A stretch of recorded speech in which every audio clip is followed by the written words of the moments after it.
ക്ഷേമ പെൻഷൻ ഇനി മുതൽ വാണിജ്യ ബാങ്കുകൾ വഴിയാണ് എത്തുക എന്നും ആധാറുമായി ലിങ്ക് ചെയ്ത അക്കൗണ്ടുകളിലേക്കാണ് ക്ഷേമ പെൻഷൻ വരിക. സഹകരണ ബാങ്ക് വഴിയുള്ള പെൻഷൻ വിതരണം നിർത്തലാക്കുകയാണ് സർക്കാർ.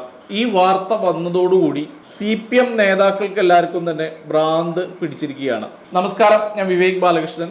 എന്തിനാണ് ഇവർ ഇങ്ങനെ ഭ്രാന്ത് പിടിക്കുന്നത് എന്ന് ചോദിച്ചാൽ ഒരുപാട് കാരണങ്ങൾ അതിന്റെ പുറകിലുണ്ട്. പൊന്നാനിയിലെ ഐഷ ബീബി ഉമ്മയുടെ പെൻഷൻ മുടങ്ങിയ കാരണം മുതൽ അങ്ങനെ നിരവധി വാർത്തകളാണ് 2001 മുതൽ നമ്മൾ കേട്ടുകൊണ്ടിരിക്കുന്നത്. 2016 ആഗസ്റ്റ് മാസം മുതലാണ് ഈ രീതിയിൽ പെൻഷൻ വിതരണം പിണറായി സർക്കാർ ആരംഭിച്ചത്. ഇതിൽ ഒരുപാട് നഷ്ടങ്ങൾ സർക്കാരിന് അനുഭവിക്കേണ്ടി വന്നിട്ടുണ്ട്.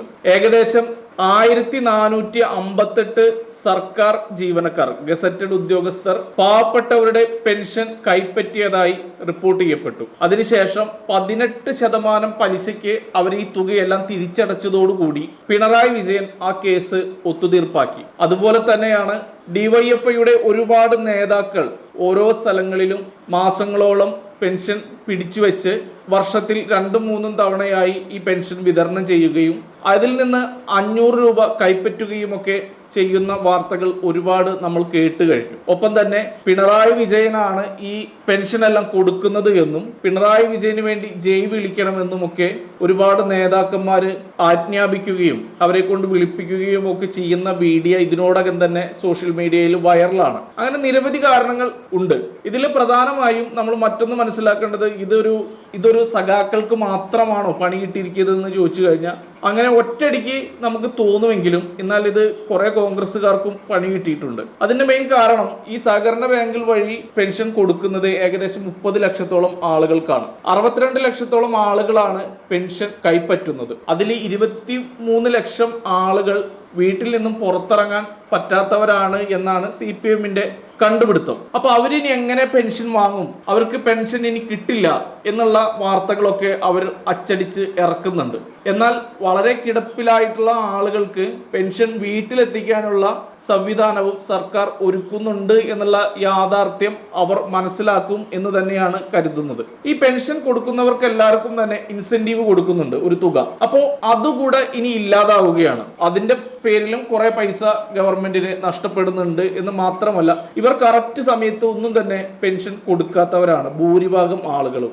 ഒരു 25-ാം തീയതി പെൻഷൻ വന്ന 31-ാം തീയതിക്കുള്ളിൽ പെൻഷൻ കൊടുത്ത് തീർക്കണം എന്നുള്ള ഒരു വ്യവസ്ഥ നിലനിൽക്കുമ്പോൾ ഇവർ പലപ്പോഴും ചെയ്യുന്നത് പെൻഷൻ ഇവരുടെ വീട്ടിൽ നിന്ന് എടുത്തു കൊടുക്കുന്ന പോലെയാണ്. ഇവർ പലപ്പോഴും ഈ പെൻഷൻ വാങ്ങുന്ന പ്രായമായ ആളുകളോട് വീട്ടിലേക്ക് വരാൻ പറയുകയും അല്ലെങ്കിൽ ഒരു ഓഫീസിലിരുന്ന് ആ ഓഫീസിലേക്ക് വരാൻ പറയുകയും അവരിവിടെ വന്ന് പെൻഷൻ വാങ്ങുമ്പോൾ ഇവരാണ് ഇത് നൽകുന്നത് എന്നുള്ളൊരു ഇവരൊരു രാജാവാണ് എന്നുള്ളൊരു രീതിയിൽ അത് CPM ആണെങ്കിലും കോൺഗ്രസിന്റെ നേതാക്കളും അതിൽ പെടും. കഴിഞ്ഞ മാസങ്ങളിലൊക്കെ അത്തരം വാർത്തകൾ വന്നിരുന്നു. കോൺഗ്രസിന്റെ മണ്ഡലം കമ്മിറ്റിയിൽ വെച്ച് കോൺഗ്രസ് നേതാക്കൾ പെൻഷൻ കൊടുത്തു എന്ന് പറഞ്ഞിട്ട് വിവാദമായിട്ടുണ്ട്. അപ്പോൾ ഇതില് രാഷ്ട്രീയം എന്നുള്ളതിന് അപ്പുറമായി ഇത്തരം ഊളത്തരങ്ങൾ ചെയ്യുന്ന എല്ലാവരും ഇതിനോടകം പെട്ടിട്ടുണ്ട് എന്നുള്ളതാണ്. അപ്പോൾ അത്തരത്തിലുള്ള കാര്യങ്ങൾ ഇവിടെ ഒരാൾക്ക് പെൻഷൻ കൊടുക്കുന്നതിന് വളരെ വ്യക്തമായിട്ട് അവര് ഒരു തുക കൈപ്പറ്റുന്നുണ്ട്. ഈ തുക കൈപ്പറ്റുവാൻ വേണ്ടി അത് അവർ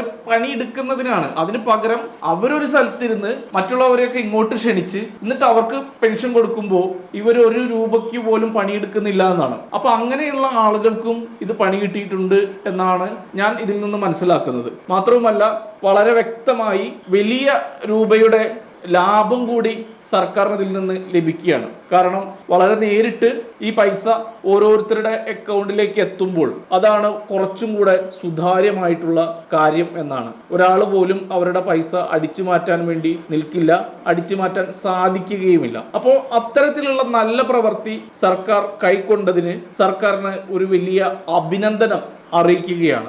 ഒപ്പം തന്നെ ഇത്തരത്തിലുള്ള ഊളകളെ അല്ലെങ്കിൽ ഈ പറയുന്ന ഇവർക്ക് അവകാശപ്പെട്ട പെൻഷൻ അടിച്ചു മാറ്റുന്ന CPM നേതാക്കളായാലും കോൺഗ്രസ് നേതാക്കളായാലും BJP-കാരാണെങ്കിലും ആരാണെങ്കിലും അവർക്ക് ഇത് വലിയ പണി കിട്ടിയിരിക്കുന്നു എന്നുള്ള കാര്യത്തിൽ സംശയമില്ല എന്ന് തന്നെ നമുക്ക് പറയാം. ഏതായാലും VD സതീശൻ സർക്കാരിന്റെ ഏറ്റവും നല്ല തീരുമാനങ്ങളിൽ ഒന്നായി ഇതിനെ കാണാവുന്നതാണ്. പല കള്ളപ്രചരണങ്ങളും CPM നേതാക്കൾ നടത്തുന്നുണ്ടെങ്കിലും അതിനൊന്നും വലിയ രീതിയിൽ ആയുസ് ഉണ്ടാവില്ല.